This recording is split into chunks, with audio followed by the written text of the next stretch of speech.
Olá, jovem, desejo que você esteja bem. Voltei para te ajudar com redação. Você já sabe.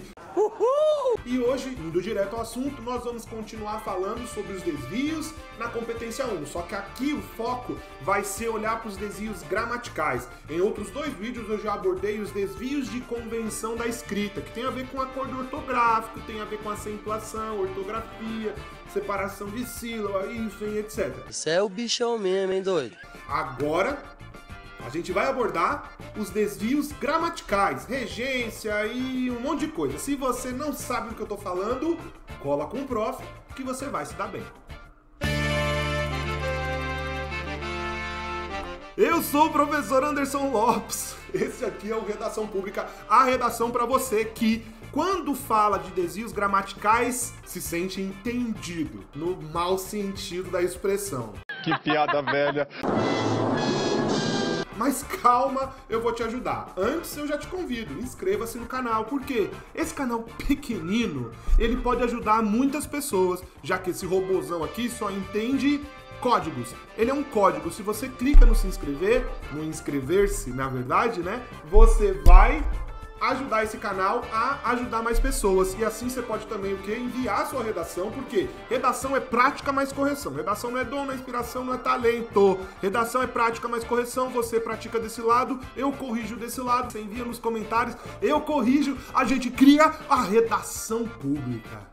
Tá sacando o espírito do canal? Ah, agora eu entendi! Já que você tá sacando, eu vou direto ao assunto. Por quê? Nós estamos falando de desvios gramaticais. Esses desvios, eles estão ali na competência 1. Então, um desvio que acontece na competência 1, ele não vai tirar ponto em outras competências. Isso você tem que ficar em paz. Mas o que você tem que entender é que tem muitos problemas que são mais frequentes. E esses são os que nós vamos abordar aqui com alguns exemplos tirados dos manuais de correção da redação do Enem, documento que é público, que está no site do INEP, beleza? Então, vamos olhar aqui para, por exemplo, esse erro de regência. Porque a regência é, como o nome diz, né? Regência é aquilo que rege. Regência verbal, regência nominal. Basicamente é a relação de dependência entre as palavras, do tipo, quem gosta de algo, gosta com algo, precisa de uma preposição. Essa é a relação de dependência, a regência, no caso aí, regência verbal.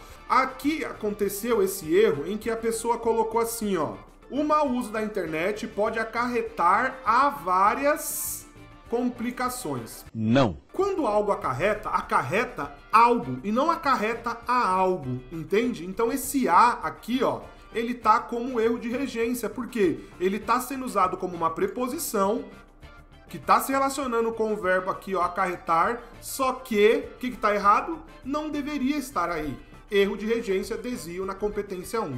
Lembrar que a competência 1 te dá direito a 2 desvios. Então, se você já tem um problema com acentuação, com ortografia, com uso de vírgula, e uso de vírgula tem a ver com inadequação sintática, que eu já abordei também nos vídeos de justaposição, beleza? Vamos ver outro exemplo aqui, ó, que a gente tem o seguinte: a falta, então, de regência, né? A falta de preposição pedida pela regência. Se nesse exemplo aqui sobrou um a por causa desse verbo, porque quem acarreta algo e não a algo, agora aqui, quem assiste no sentido de ver, né? No sentido de contemplar, quem assiste a algo. Isso é um problema básico da regência na língua portuguesa. O verbo assistir é polissêmico. Ele tem pelo menos ali 2, 3 acepções. No caso de assistir com o sentido de ver, ele é um verbo transitivo indireto, ou seja, precisa de preposição. Quem assiste a algo.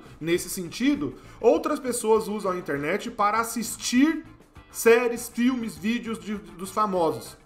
Não, quem assiste a algo, então deveria ser para assistir a série, a filmes, né? Ou as séries, aí vai depender do uso ou não do artigo no plural, tá bom? Mas a preposição aqui necessariamente seria pedida. E aqui a pessoa não usou, o que aconteceu? Erro de regência. Então é importante você ter em mente esse tipo de erro, porque muitas vezes a gente acaba cometendo sem perceber.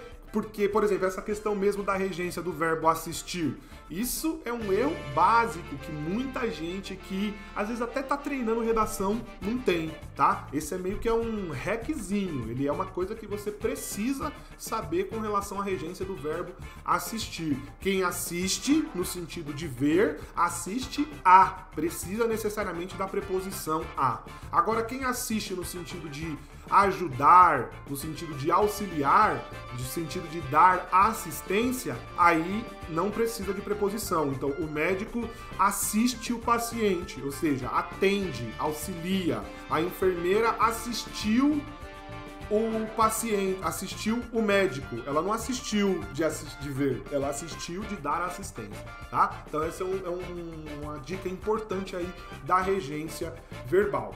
E a gente vai ter alguns outros equívocos que, dependendo aí, vai ser outra competência que vai avaliar. Agora olha só como é estranho esse exemplo aqui, ó. Chega ao ponto da máquina decidir qual notícia deve ou não ser lida. Idealmente, você tem que escrever chego ao ponto de a máquina, né? Mas aí tem uma questão com a contração. Então, a contração de preposição que vai reger aí um sujeito, ela tem uma preferência de você usar sem a contração. Mas se você fizer a contração, não tem problema. Na prática, eu estou dizendo... A preferência é para chegar ao ponto de a máquina, porque a máquina é sujeito que vai decidir aqui, sujeito dessa oração. Só que na correção do Enem não está sendo mais visto como desvio. Mas perceba, é uma preferência usar o de a do que o da, que é a forma contraída, é o de mais a, tá bom? Então é importante você ter em mente isso. E um outro erro que é muito comum acontecer, gente, é o erro de concordância. Seja concordância verbal, concordância nominal. Nesse caso, olha só, no livro 1984, do autor George Orwell, é retratado a contínua manipulação de informações para que o grande irmão tenha total soberania sobre o pensamento e o comportamento da população. O que está sendo retratado? A contínua manipulação. Se é a contínua manipulação, então deveria ser retratada. Então, erro de concordância nominal. Por quê? A contínua manipulação é uma expressão no feminino, então esse retratado, né, esse particípio passado como forma de adjetivo, ele precisa concordar com a situação, beleza? Então, tem... Por quê? Aqui a pessoa deve ter pensado, é livro, então é retratado. Não, só que se você for colocar assim, ó, o livro é retratado? Não, o que é retratado? É a contínua manipulação. Logo, então, é retratada, beleza? Esse é um erro. Outro erro tem a ver com concordância verbal mesmo, assim. Possa servir de aprendizado para as pessoas, tem um erro aqui de crase, né? E crianças principalmente, pois devem perceberem que a vida é construída de vários momentos e tal. Então, tem outros erros aqui, mas o que eu quero destacar é o erro de concordância.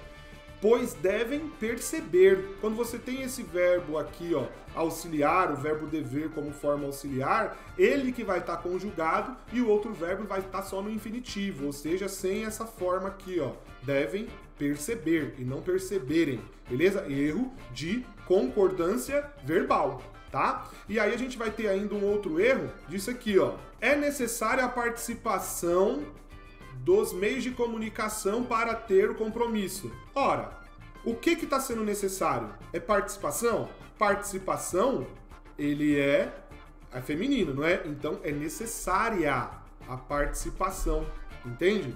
Então, nesse caso, é necessária a participação, porque participação é algo feminino. Concordância, nesse caso, nominal, de novo, tem a ver com gênero, beleza? Infelizmente, a nossa língua, ou felizmente, né, não sei, a nossa língua, ela tem essa definição de gênero, que torna para estrangeiros aprender a nossa língua um certo desafio, né? A gente tem essa questão de gênero, e a questão de gênero na gramática, então, precisa ser obedecida para você alcançar o máximo dos 200 pontos possíveis da competência 1. E a gente tem aqui um outro exemplo, que é o seguinte, ó. A concordância, de novo aqui do faz-se necessário a divulgação. Divulgação, masculino ou feminino? Feminino. Então, portanto, faz-se necessária a divulgação de campanhas tal, tal, tal. tá? Então, são erros desse tipo que vão tirando muitos pontos na competência 1. Quando você vai ver, você já tá num nível ali muito baixo, tá? Ó, tem aqui, separado, que eu destaquei lá do manual de correção, alguns exemplos do que pode ser desvio e de que não é desvio. Então, quando você coloca é necessário campanhas, não é desvio, beleza? E não é necessária campanhas, tá? São necessárias algumas campanhas? Não é desvio. É necessária uma campanha? Não é desvio, tá? Porque ó, aqui você tá colocando uma quantidade aqui.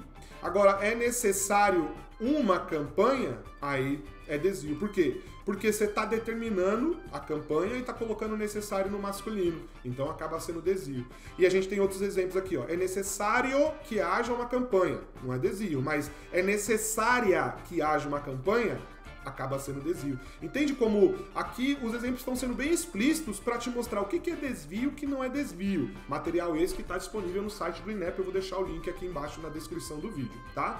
É necessário fazer campanhas, não é desvio, mas são necessárias fazer campanhas, comete desvio. Então são alguns exemplos aí que a gente vai ter em que você vai ter esse tipo de erro de concordância verbal ou concordância nominal. Ambos são muito importantes e acabam tirando ponto ali da sua preparação ali, né, da sua competência 1. A competência 1 ela é muito importante porque é domínio de língua portuguesa na forma escrita, gramática, e tudo isso acaba interferindo aí na sua nota final, beleza? A gente vai ficando por aqui, nessa aulinha em que eu quis abordar para vocês uma parte importante ali da competência 1, tá? E agora eu te convido a conhecer o método Redação 4 Passos, né? Você chegou até aqui, então você deve ter gostado do meu estilo de ensino, você vai gostar também do método Redação 4 Passos. Acho que vale a pena você conhecer a página, pelo menos, o link vai estar aqui na descrição e no comentário fixado, para que você possa tirar algumas dúvidas, ver o preço, é um preço simbólico, né? Muito módico se você for comparar com outras plataformas, e não é uma mensalidade, é um preço único que você paga e adquire o método que tem mais de 60 aulas, tem podcast, tem bônus, tem roteiro de escrita, tem e-book, tem garantia e também tem novas aulas que serão postadas conforme as suas dúvidas que você possa vir a ter, né? Então você assistiu uma aula, professor, fiquei em dúvida com isso, posta lá a dúvida, eu vou preparar uma aula para você e colocar lá no método. Então, tua dúvida pode ajudar outras pessoas, a dúvida de outras pessoas pode te ajudar. Então, basicamente, é um método que você adquire por um preço e uma quantidade de aulas, só que essa quantidade de aulas só vai aumentar. Então, isso também é um produto que possa te ajudar aí, não só no Enem desse ano, mas também no Enem do outro ano, porque você tem acesso ao método por 12 meses. Beleza? Então fica aí o convite para você conhecer o método Redação 4 Passos, e com isso eu faço o quê? Eu agradeço pela sua atenção e até breve.